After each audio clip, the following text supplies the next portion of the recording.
I'm Elena Vance, and I'm in my mid-40s. To the United States Navy, I am Rear Admiral Vance, a guardian of truths that hold the power to change the course of history. Yet to my family, I remain merely the troublesome daughter. Today, at my sister's wedding in Newport, they remain blissfully unaware that the seemingly flawless facade of their lives is built on a secret I could expose with just one word. As I cruised by the shoreline, observing the sunlight dance on the water, a naive hope emerged despite everything. Perhaps this moment holds a new promise. Perhaps the gentle sea breeze and a glass of champagne might help to erase the years of feeling unseen. For a fleeting moment, I found myself as a woman grappling with the notion of family in all its complexities. The sound of a single text message shattered that hope. It came from my mother, a sharp truth hidden behind a seemingly innocent message. Elena, please, I heard you were considering wearing that uniform. Stop!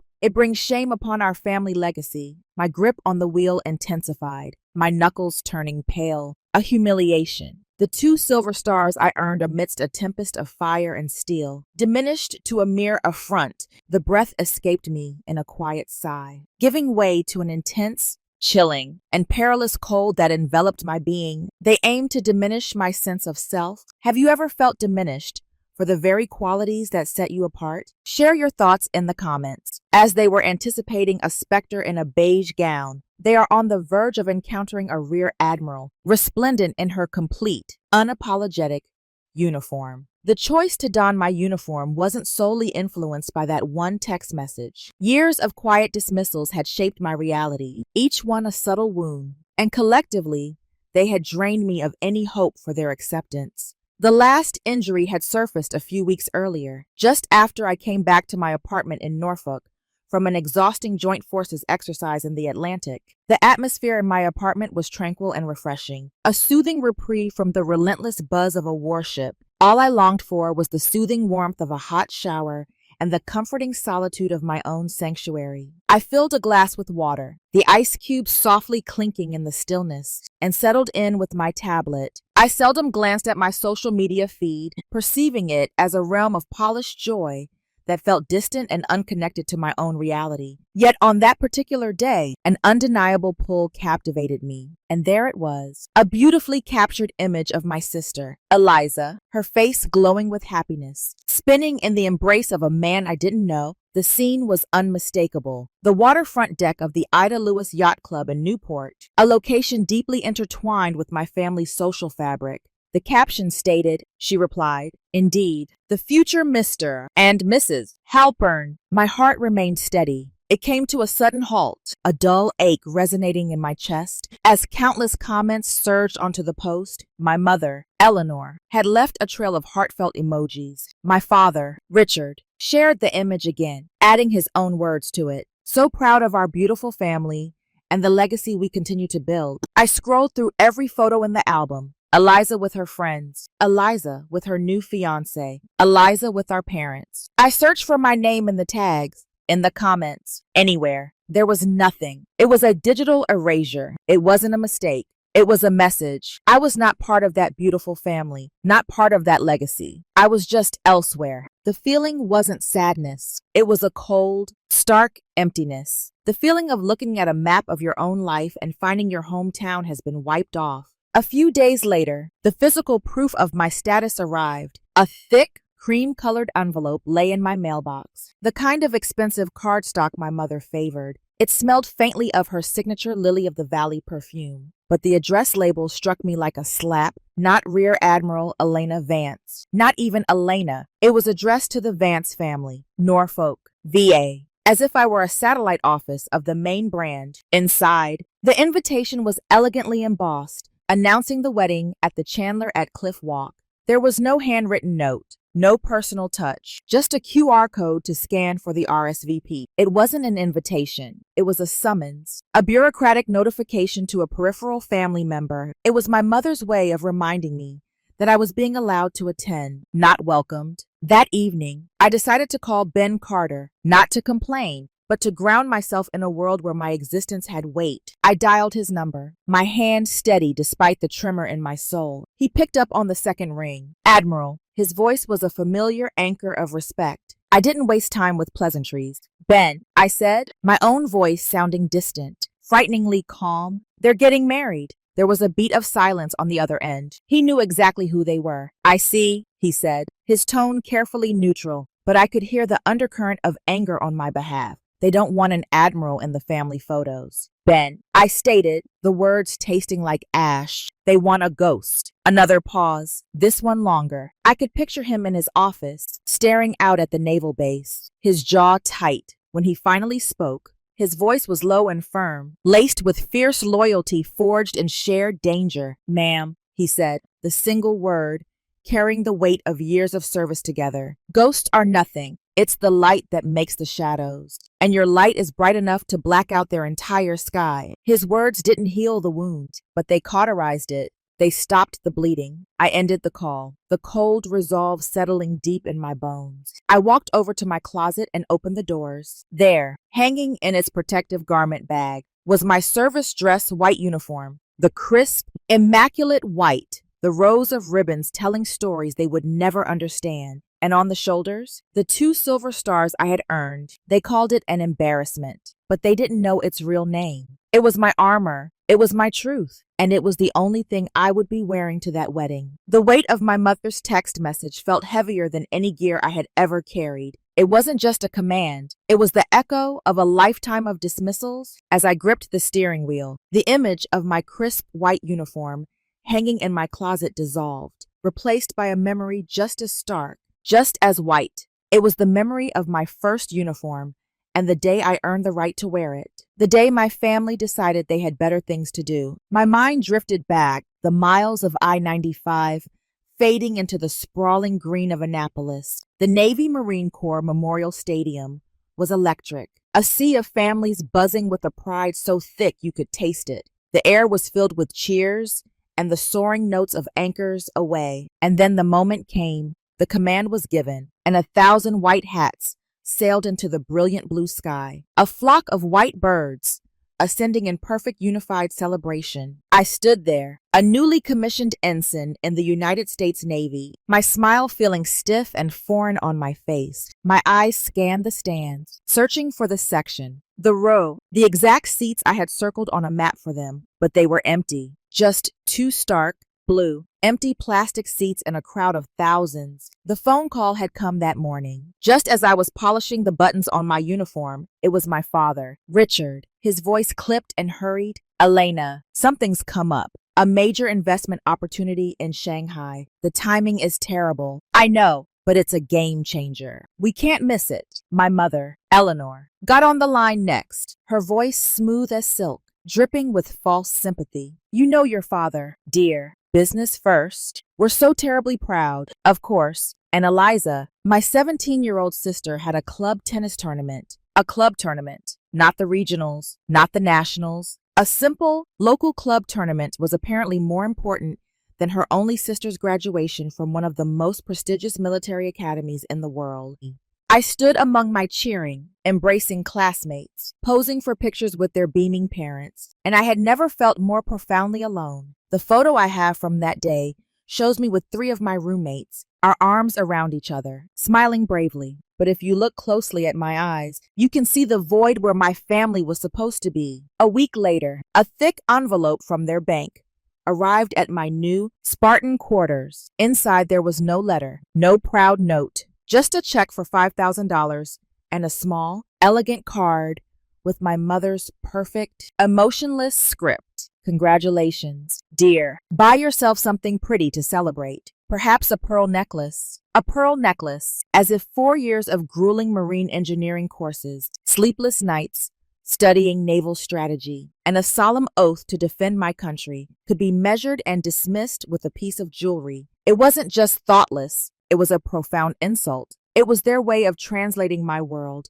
into the only language they understood, the language of price tags and status symbols. In their world of lavish parties and designer brands, my achievement had no real value. I remember standing there, holding that check, feeling the cold weight of their misunderstanding. Then, with a slow, deliberate motion, I tore the check into tiny, precise pieces and let them fall into the trash can like confetti at a one-person parade. It was the last time I ever hoped they would understand. The bitterness of that memory was compounded every time I returned to the family home in Newport. The house was a museum of Eliza's triumphs. The walls were lined with photos of her winning ribbons at equestrian events, her prom pictures, her acceptance letter to Boston College framed in ornate silver. A few months after my Annapolis graduation, an interglossy album was dedicated to her 17th birthday. Dozens of photos taken at the famed Les Bellier restaurant in Boston. Eliza in a designer dress, laughing, as our parents presented her with the keys to a brand new white BMW. My father and mother stood on either side of her, their faces radiant with a pride that was almost blinding. And my presence in this family's shrine, it was a single, small, 4x6 photograph, tucked away on a crowded bookshelf in the library, almost hidden behind a leather-bound collection of Dickens. It was the photo from graduation day, the one with my roommates. To any visitor, it would look like a picture of their daughter's friend. It was clear the Vance family had one daughter, a perfect, beautiful daughter. I was just a stranger who sometimes stayed in the guest room. I should have known it would be this way. I should have remembered the night I told them I was accepting my appointment to Annapolis. We were in the mahogany-paneled living room, the air thick with the scent of old money and wood polish. My father set down his glass of scotch, the crystal clinking softly on the marble coaster. He looked at me, not with anger, but with a deep, weary disappointment that was somehow worse. "Elena," he'd said, his voice level, "the Navy is no place for a Vance woman. Our name was built in boardrooms, not on the decks of ships. You are wasting your intelligence, wasting the connections I could provide for you, on something that offers no tangible benefit to this family." At the time, a younger, more naive version of me thought he simply didn't understand my passion, my need to serve something larger than myself. But looking back now as I drove towards my sister's wedding, I finally understood. Tangible benefit to the family was a code. It never meant honor or duty or sacrifice. It meant stock prices and strategic partnerships. My entire life, my entire career, was just an entry on the wrong side of their ledger. He was wrong, of course. My choice wasn't a waste. It had forged me into the woman I was, but he was also right about one thing. It had come at a cost. The cost was a profound, unshakable loneliness, a solitude you can only find in the middle of a vast, empty ocean or in a crowded room full of your own family. My father was wrong. My choice wasn't a waste. It forged me. But the cost of that forging was a solitude so profound, it had its own geography. A loneliness measured not in miles from home, but in the vast, empty stretches of the ocean. My family saw my career as an abstraction, a series of pins on a map. For me, it was a life lived in steel corridors, under skies that held no pity. The first few years were a blur of missed holidays. My first Christmas as an officer was spent on a destroyer in the Persian Gulf, the air thick with sand and tension. I remember calling home on a crackling satellite phone, the delay on the line making the distance feel even greater. On the other end, I could hear the familiar sounds of a Newport Christmas party, the clinking of glasses, the swell of music, a burst of laughter. My mother's voice was bright and distant. "Oh, Elena, darling, it's not a great time. We're just sitting down to dinner." Through the static, I heard Eliza excitedly describing a new diamond bracelet. The call lasted less than a minute. There was no, "Are you safe or we miss you?" While they passed around a platter of glistening roast goose and poured expensive Bordeaux, I sat in the ship's metallic, windowless wardroom, eating a lukewarm meal ready to eat. The beef stew packet, that was the moment I truly understood. I wasn't just absent, I was forgotten, an inconvenient detail in their perfect holiday narrative. My promotions didn't come from a family connection or a well-placed phone call. They were earned in 36-hour shifts on the bridge, fueled by stale black coffee and the sheer will to not fail. They were earned by making life or death decisions in seconds, with the lives of 200 sailors in my hands. I remember one deployment in the North Sea, a rogue storm. A weather bomb materialized out of nowhere, turning the ocean into a churning gray monster. The waves were the size of office buildings, crashing over the bow with a sound like cannons firing. For 2 straight days, I didn't leave the command deck. I lived on dry crackers, and the adrenaline pumping through my veins, my eyes burning from staring at the radar, coordinating our every move to keep the ship from being torn apart. We made it back to port in Scotland, exhausted, bruised, but whole. I felt a quiet, bone-deep pride in my crew, in myself. That same week, I saw a picture Eliza had posted from the breakers in Palm Beach. She was wrapped in a fluffy white robe, a cucumber sliced over one eye, with a caption complaining about how exhausted she was after a hard week of shopping. The contrast didn't make me angry or jealous. It created a chasm. It was as if we were living in different realities, operating under different laws of physics, where my exhaustion was a matter of survival, and hers was a luxury. In her world, my entire life was invisible, but the warmth I never found in my family's gilded cage, I discovered it in the most unexpected of places. On the rolling decks of those gray ships, it was in the small, unspoken gestures of my crew. I remember a young Ben Carter, then just an ensign himself, quietly placing a steaming mug of chicken soup in my trembling, frozen hands. After a grueling watch in the freezing Arctic, he didn't say much, just figured you could use this, ma'am. The non-commissioned officers, my chiefs, would somehow know it was my birthday, and a lopsided homemade cake would mysteriously appear in the galley. They were my family. They saw the dark circles under my eyes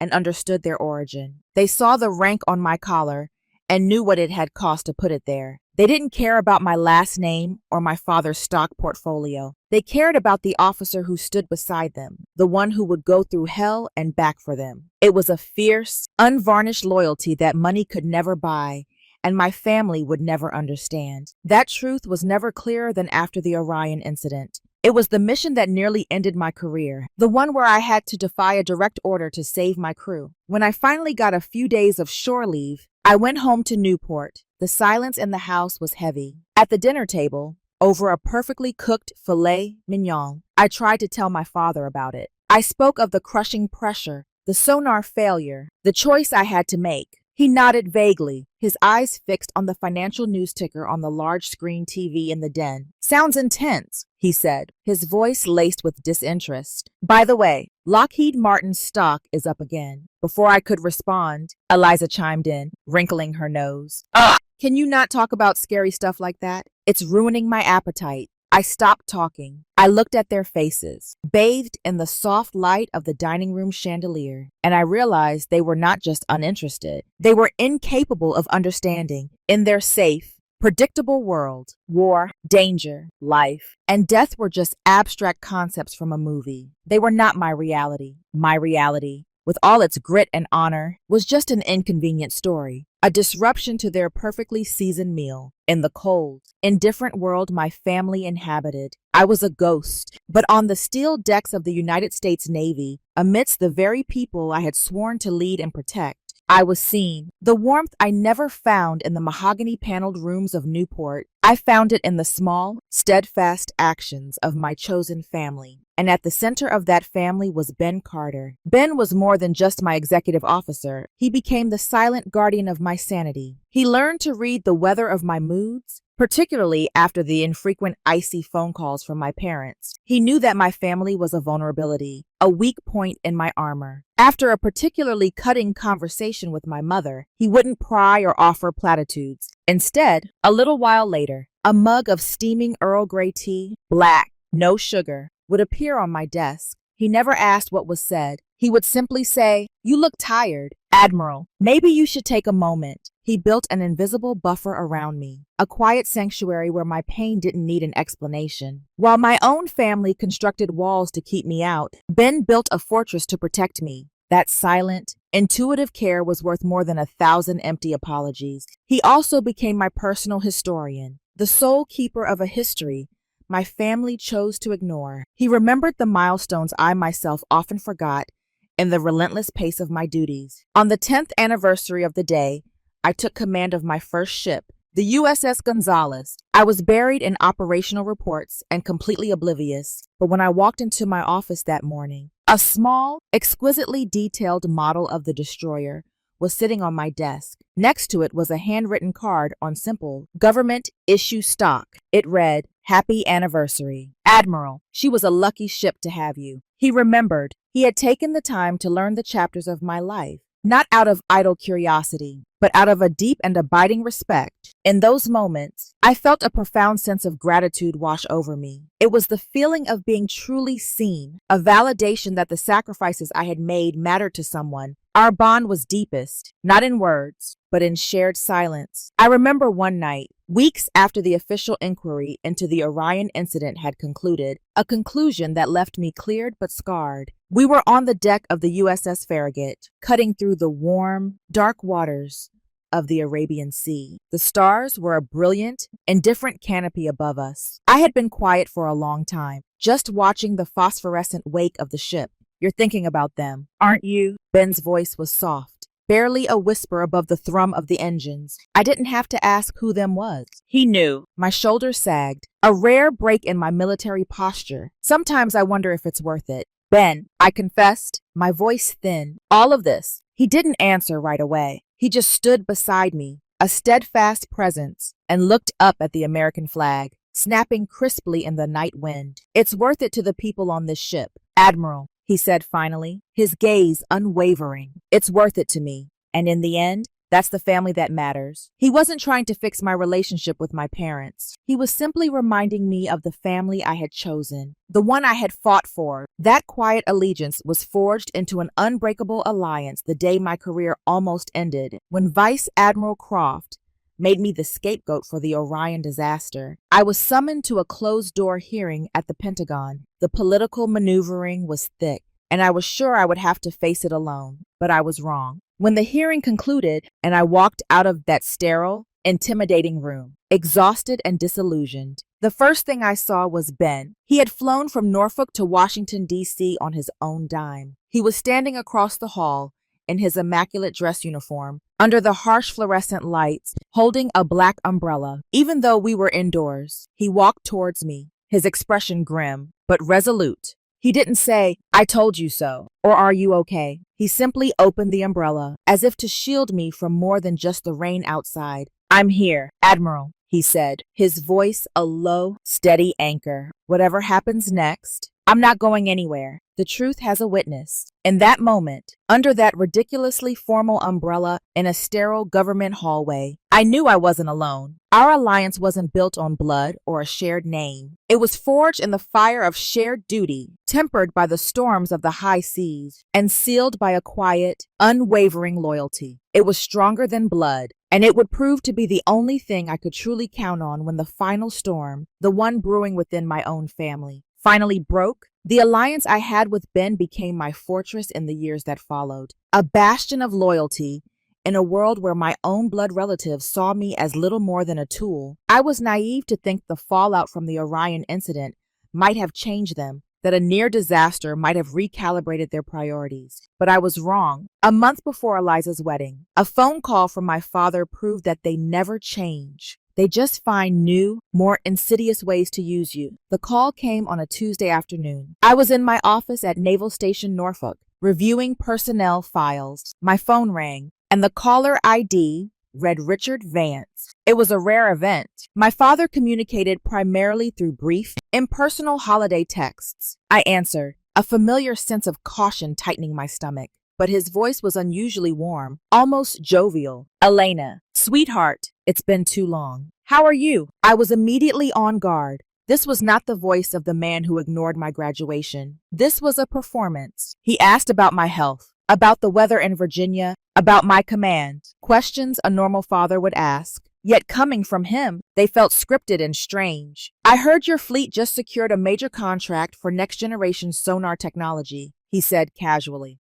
Fascinating stuff. For one foolish, desperate moment, a spark of hope ignited within me. Maybe he was finally trying. Maybe after all these years, he saw me as more than just a deviation from his life plan. So I answered cautiously, sharing a few unclassified details about the project's scope. We spoke for nearly 10 minutes, the longest conversation we'd had in years. I started to relax, to let my guard down, and that's when the trap was sprung. "Ah, by the way," he said, his voice shifting seamlessly into the clipped all-business tone I knew so well. "Your old acquaintance, Vice Admiral Croft, happens to be a business partner of mine. He's got a subsidiary company that's putting in a bid for that sonar contract. He was saying how beneficial it would be if someone on the inside, someone like you, could perhaps nudge the procurement committee in their direction, or maybe just provide a little insight into the competing bids. It would be a huge help for the family business. Elena. The line went silent. The warmth in my chest from moments before turned to ice.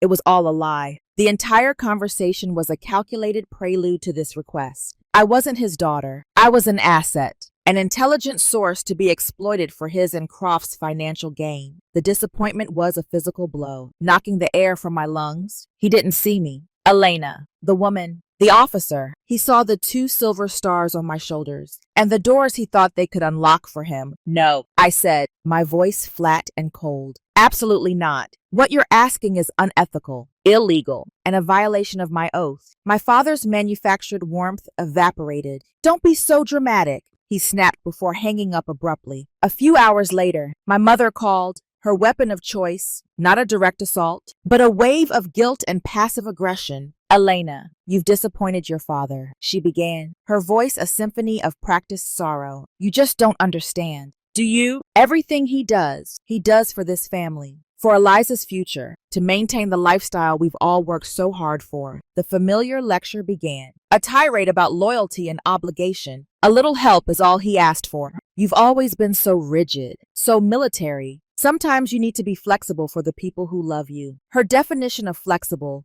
was for me to commit a federal crime. Her definition of family was a closed circle, consisting of her, my father, and Eliza. I was an outsider, expected to contribute, but never truly belong. The final, most degrading assault came from Eliza herself. She called me that evening, her voice thick with staged, hiccuping sobs. Elena, Mom told me everything, she cried. How could you do that to Dad? He's been so stressed about his investments. Then came the manipulation, cloaked in bridal anxiety. She talked about the rising costs for the wedding, the caterer, the flowers, her dream of a perfect honeymoon in a Bora Bora overwater bungalow. It was just a small favor. Big sis, she pleaded, her voice a pathetic whine. You have everything, your career, your important position. I just want a beautiful start to my new life. Can't you just help us for once? She was using her wedding, her one day of supposed happiness, as a tool of emotional blackmail. She was weaponizing her own tears. That was it. That was the moment. The last vestiges of sorrow in my heart burned away, leaving behind nothing but cold, hard fury. The disappointment was gone, replaced by a clarity so sharp it hurt. They had used every tactic in their playbook. Feigned affection, guilt, and now a damsel in a wedding dress. They had treated my honor, the very core of my being, as a commodity to be bartered. Fine. They wanted a perfect wedding in Newport. I would be there, but I wouldn't be coming alone. I'd be bringing the truth with me. And the truth doesn't wear a beige dress. My cold resolve, forged in the wake of Eliza's manipulative phone call, carried me north to Newport. I checked into a room at the Hotel Viking, a historic landmark, just a short drive from my family's sprawling seaside estate. I didn't call them to announce my arrival. I knew they would find out the day before the wedding, driven by a final, fading sense of duty. I drove to the Chandler at Cliff Walk, the opulent venue overlooking the Atlantic. The ballroom was a flurry of activity. My mother and Eliza were in deep consultation with a frantic-looking wedding planner, pointing at floral arrangements and linen samples. I approached them, my footsteps echoing softly on the marble floor. It's all looking beautiful, I offered,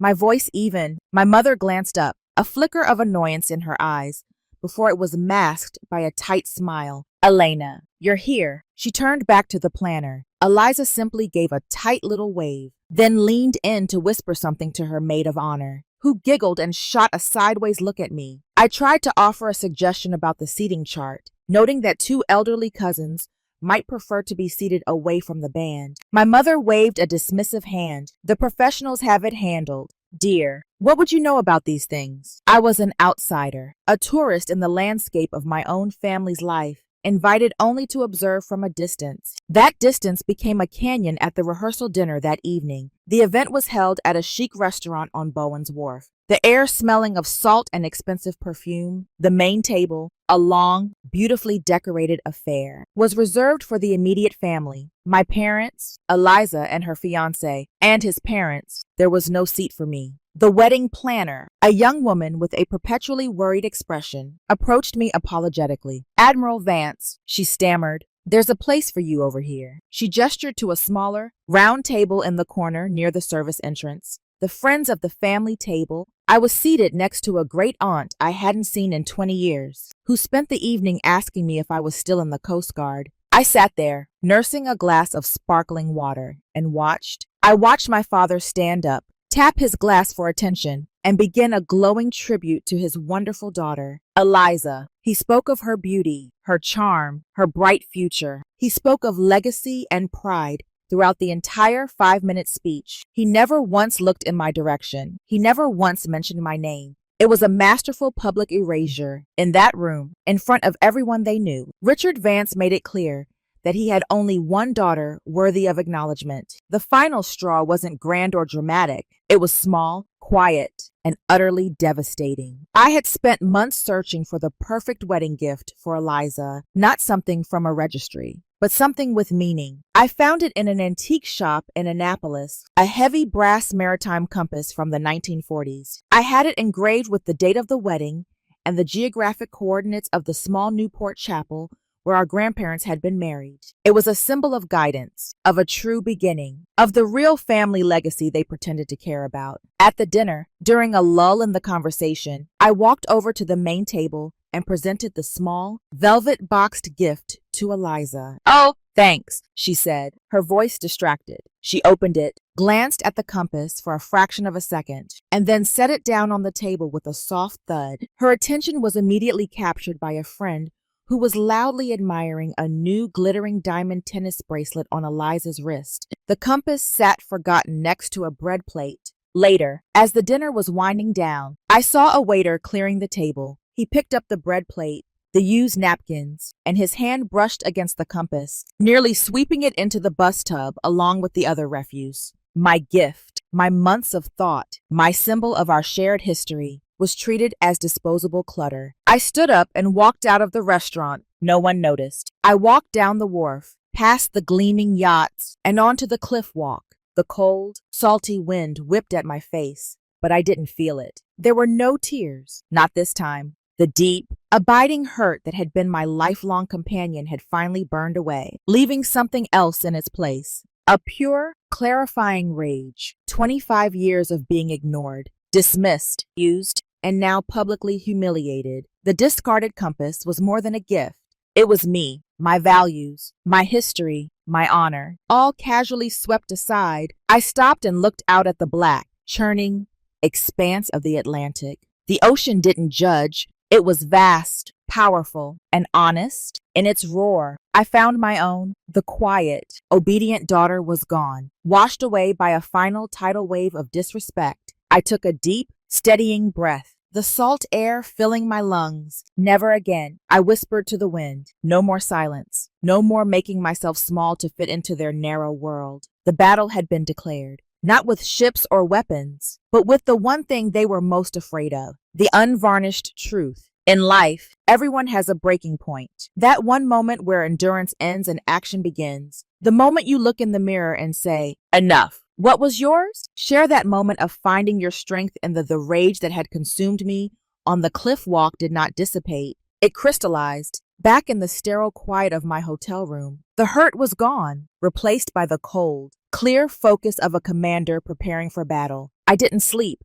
Instead, I opened the encrypted laptop I carry on all assignments. My mission was no longer about personal pain. It was about exposing a truth that had been buried for far too long. Revenge was a messy, emotional affair. I was seeking something cleaner, colder, justice. At 200 hours, I initiated a secure call to Ben Carter. He answered instantly, his voice alert. "Ben," I began, my tone devoid of emotion, clipped and precise as a mission briefing. "I need everything you can get on Vice Admiral Croft, specifically pertaining to the Orion incident. I want the unedited reports, the raw audio logs from the command center, and all original witness statements. Cross-reference them with any financial links between Croft and my father's investment firm. I need it all. There was no hesitation, no question of why, just the calm, unwavering response of a trusted officer. Roger that. Admiral. Give me 12 hours. I knew Ben wasn't just my subordinate. He was the hub of an informal network of loyal officers, many of whom had also been sidelined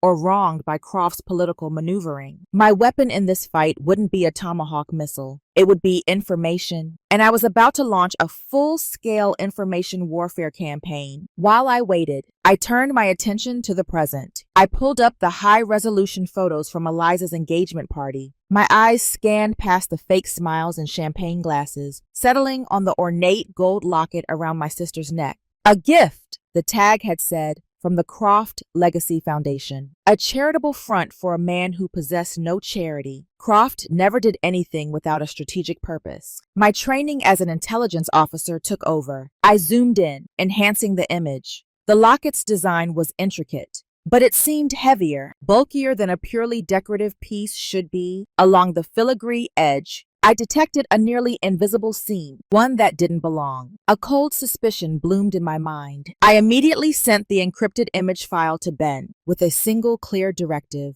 analyze this object, highest priority. This wedding was no longer just a family drama. It had the makings of a hostile operation. By dawn, as the first gray light of morning filtered into my room, a secure email arrived from Ben. The subject line was one word: Orion unedited. I opened the file. The raw truth was more damning than I had remembered. The unedited report showed Croft had personally overridden safety protocols, pushing the USS Orion into a treacherous undersea canyon to show off a new, unproven sonar system to a group of potential investors. Then came the audio logs, his voice crisp and chillingly calm in the face of disaster. The asset is compromised. We will maintain perimeter and control the narrative. The potential loss of life is an acceptable risk. Acceptable risk. He was talking about my people. Then my own voice cut through the chaos. A recording I hadn't heard in years. I was a commander then. Negative command. I am overriding that order. We are initiating search and rescue protocols. Now, my hands clenched into fists. The evidence was irrefutable. Croft wasn't just incompetent. He was a monster who had weighed human lives against his career and found them wanting. The final piece of the puzzle lay in the list of survivors from the incident. My eyes scanned the names until one jumped out: Captain David Egan, retired. I remembered him, a good, steady commander who had been forced into early retirement after the official, sanitized report came out. A quick search showed he was living in Mystic, Connecticut, a mere hour's drive from Newport. I found his number and dialed, my heart pounding a steady, rhythmic beat. An older man's cautious voice answered. Captain Egan, I said. This is Elena Vance. There was a long pause on the other end. Then his voice changed, warmth and respect flooding into it. Commander Vance. He corrected me, using the rank I held then. I'll never forget what you did for my crew. For me, that day. I explained the situation briefly. The wedding, Croft's presence, my father's involvement. Egan didn't need any convincing. That son of a bitch is going to be there, he said, his voice a low growl. Good. Then so will I. It's about time the real story was told. I hung up the phone, a grim sense of satisfaction settling over me. I now had all the components for my operation. I had the irrefutable evidence. I had the motive. And now I had a living, breathing witness with unimpeachable credibility. Croft and my family thought they were attending a wedding. They had no idea they were about to walk into a court-martial, and the stage was already set. I looked over at the service dress white uniform, hanging pristine and ready. It was time to put it on. I walked into the grand ballroom of the Chandler with the calm deliberation of a commander boarding the flagship. I did not wear the beige dress. I wore my service dress white uniform, the twin silver stars on my shoulder boards, catching the light from the crystal chandeliers. As I entered, a wave of silence rippled through the room. The polite chatter of Newport's elite died in their throats. Every head turned. I saw my mother, Eleanor, across the room. Her face, a mask of social grace, moments before went rigid, her skin paling in fury. My father, Richard, caught my eye and immediately looked away, turning his back to me as if I were a stranger. Eliza shot me a look of pure venomous disbelief. I ignored them all. With my back straight and my chin held high, I walked calmly to my assigned seat, the lone chair in the last row, a place of exile, and sat down. My presence in that uniform was not a plea for attention. It was a declaration of war. The ceremony began, a symphony of orchestrated perfection. The officiant spoke of love,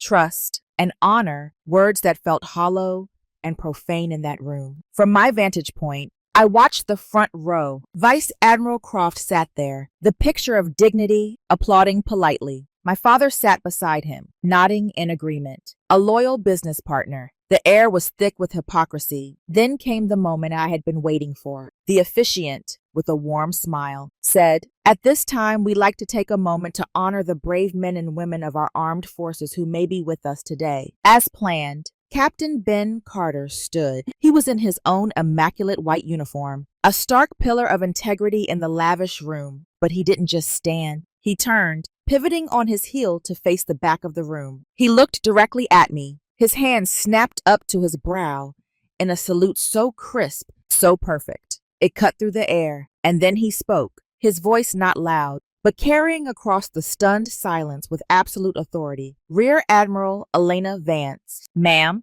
A collective gasp swept the room. Whispers erupted like wildfire. "A Rear Admiral here." Sitting in the back, my mother's hand flew to her pearls, her face a mixture of horror and dawning recognition. My father froze mid-smile. Eliza stared, her mouth agape. The timing was precise. Immediately following Ben's salute, the large screens flanking the altar, which had been set to display a romantic slideshow, flickered and went black. A moment later, they came to life again, not with smiling photos of the happy couple, but with the cold, blue and green tactical display of an underwater sonar map, the map of the Orion incident. Ben, through a former Navy technician on the venue's AV team, had seized control. Then the speakers crackled. Croft's voice, amplified throughout the silent ballroom, was chillingly clear. "The potential loss of life is an acceptable risk. Control the narrative."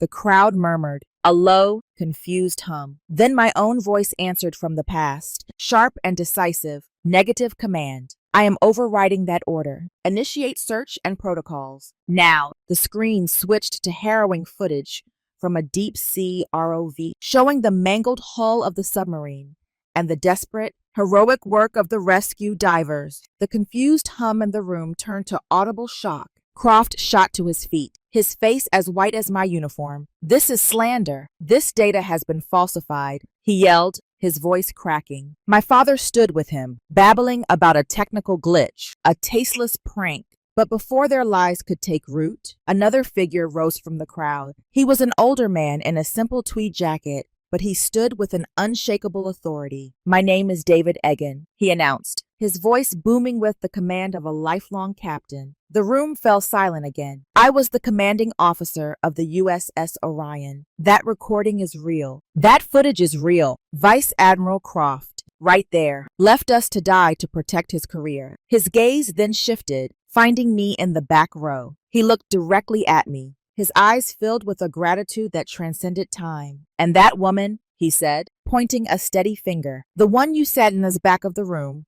was then Commander Vance. She defied a cowardly order, and she saved our lives." Though in civilian clothes, Captain Egan stood at attention and gave me a slow, deliberate nod of salute. The room erupted. It was no longer whispers, but shouts. Phones were raised, cameras flashing, recording the chaos. The carefully constructed facade of the Vance Croft dynasty had not just cracked, it had been blown to pieces in front of everyone who mattered. The game was over. The moment Captain Egan finished speaking, the opulent ballroom descended into chaos. The carefully constructed symphony of the wedding shattered into a cacophony of gasps, frantic whispers, and the insistent flashing of cell phone cameras. The guests, pillars of Newport and Washington society, were no longer passive observers. They were witnesses, and their phones were broadcasting the downfall of two powerful men in real time. The society reporters, who had come expecting a story about peonies and lace, now had the scandal of the decade. I watched as Vice Admiral Croft, his face a ghastly shade of white, tried to make a discreet exit,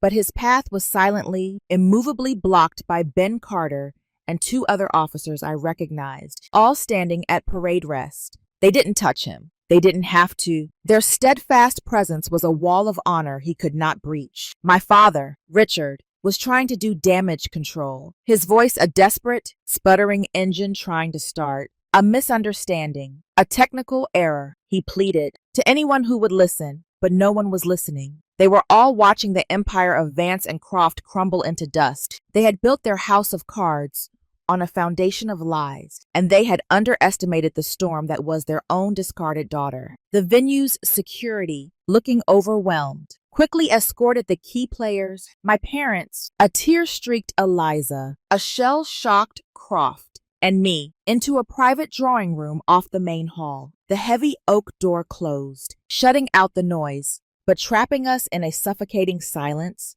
It didn't last. My mother, Eleanor, her face contorted with a rage I had never seen before, lunged towards me. "How could you?" she hissed, her voice trembling with fury. "You have ruined everything. The family's reputation, your sister's wedding, years of work gone." My father, his bravado gone, pointed a trembling finger at me. "You will pay for this, Elena. I swear to God, you will pay." But their words, once so powerful, now felt like spent ammunition. They were just noise, the meaningless fury of cornered animals. I looked directly into my mother's raging eyes, and my voice, when it came, was steady and cold. "A reputation built on lies is not a reputation. Mother, it's a prison, and today I set myself free." I didn't raise my voice. I didn't cry. My calm, the unnatural stillness of a ship in the eye of a hurricane, seemed to frighten them more than any outburst would have. Eliza, her designer wedding gown, now looking like a costume, ran to me, grabbing my arm. Her mascara was smeared, her face blotchy. "Elena, please," she sobbed, the practiced tears of a lifetime, of manipulation flowing freely. "Just take it back. Tell them it was a mistake. You've ruined my most important day." I looked down at her hand clutching my sleeve, the hand that had always received everything so effortlessly. "Your most important day," I said, my voice soft but unyielding, "was financed by a cover-up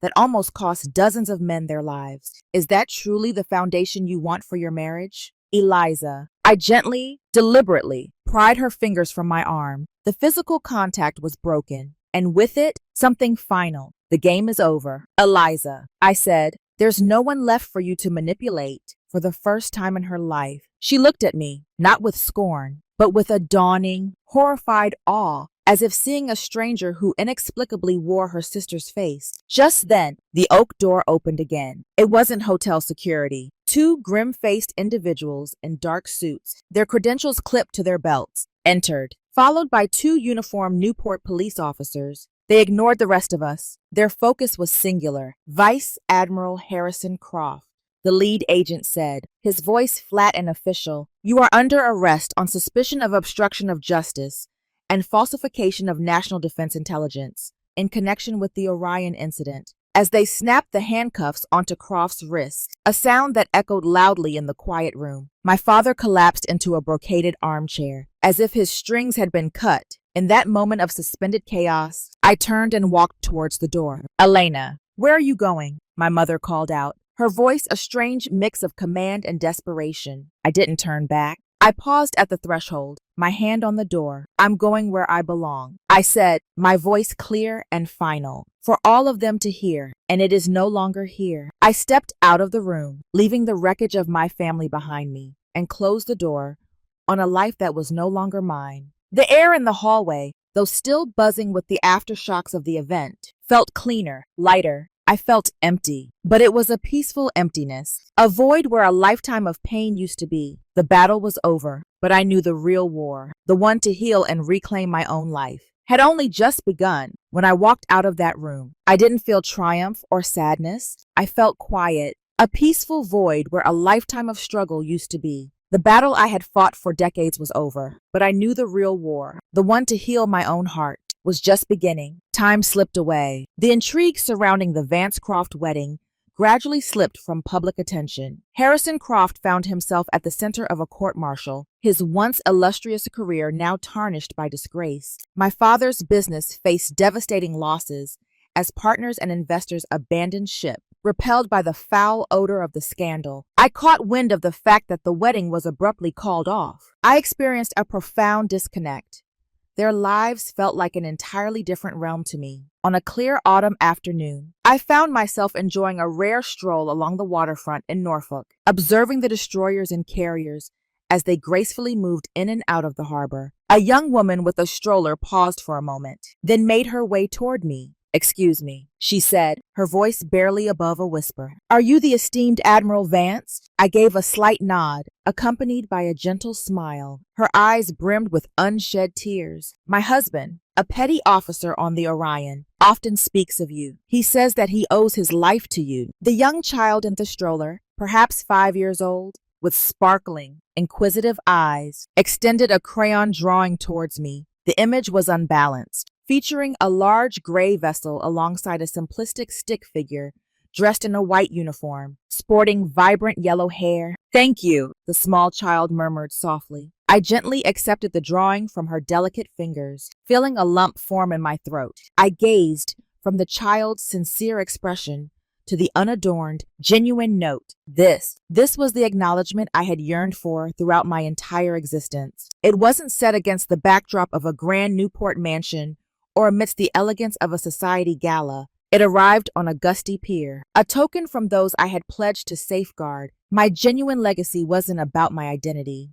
It was about theirs. That evening, in my office with a view of the water, I found myself doing something I hadn't experienced in years. I attempted to compose a letter for my family. I poured my heart onto the pages, capturing the enduring ache, the myriad of reasons that weighed heavily on my mind. I attempted to convey my thoughts, but upon reflection, I recognized the hopelessness of the endeavor. I didn't create it for them. I crafted it for a younger me, who held on to the hope that they might someday hear it. I had moved beyond the need for their understanding. I was free from the obligation to explain myself. With a heavy heart, I shredded the letter into fragments, reminiscent of the way I had discarded that check all those years back. I reached into my desk drawer and retrieved the antique brass compass, the very one that Eliza had carelessly thrown away. Ben had discreetly taken it from the restaurant that evening and returned it to me. I gently rubbed its surface with my thumb before setting it down on my desk, positioning it carefully beside my command insignia. It transformed from a mark of exclusion into my personal compass, a constant reminder that my path was uniquely mine, steered by my own principles rather than the ever-changing tides of their acceptance. The greatest act of forgiveness I sought was not from others, but for myself, for all those years spent yearning for a love they simply could not provide. The next spring, I received an invitation to return to Annapolis. It wasn't an extravagant event. Rather, it was a serene and respectful gathering held in the Memorial Hall of the Naval Academy. A new bronze plaque was set to be unveiled. It not only provided the names of those who had fallen, but also, for the first time, officially recognized the Orion incident, celebrating the extraordinary courage and pivotal guidance that rescued the team. My name was inscribed on the timeless medal. Ben Carter, who had just received his promotion to captain, stood next to me. Captain Egan stood among a dozen other survivors from the Orion, their faces marked by time, yet their gratitude remained eternal. There were no flashing lights or political figures, just sailors, a family united by a deep reverence for genuine honor. As I extended my fingers to feel the cool, raised letters of my name, an overwhelming sense of tranquility enveloped me. The narrative of the past had finally been told with accuracy. The narrative concludes, yet my journey continues. It started once more. This morning, I found myself on the command bridge of the USS Gerald R. Ford, a remarkable testament to naval engineering and might, a fresh directive, an expanded armada, an increased duty. As the first light of dawn spilled across the endless stretch of the Atlantic, Captain Ben Carter stood next to me. "It's a lovely morning, Admiral," he remarked. I smiled, a genuine, carefree smile that lit up my eyes. The sun ascended, brushing the horizon with hues of gold and orange. The past lingered like a whisper, while the future stretched out before me, vast and inviting. "Indeed, it is," Ben, I responded, my voice brimming with a hope I believed had vanished for good. A truly lovely day. I had shed the identity of the overlooked daughter of the Vance family. I was a figure of strength, a guiding force, a protector, and my legacy wouldn't be captured in their family albums. It would be inscribed upon the tides. Each of us carries a history that influences who we are, yet it doesn't have to dictate our future. The legacy you create begins with your choices today, shaping your future in profound ways. What initial action will you pursue to create yours? Share your commitment to what lies ahead in the comments.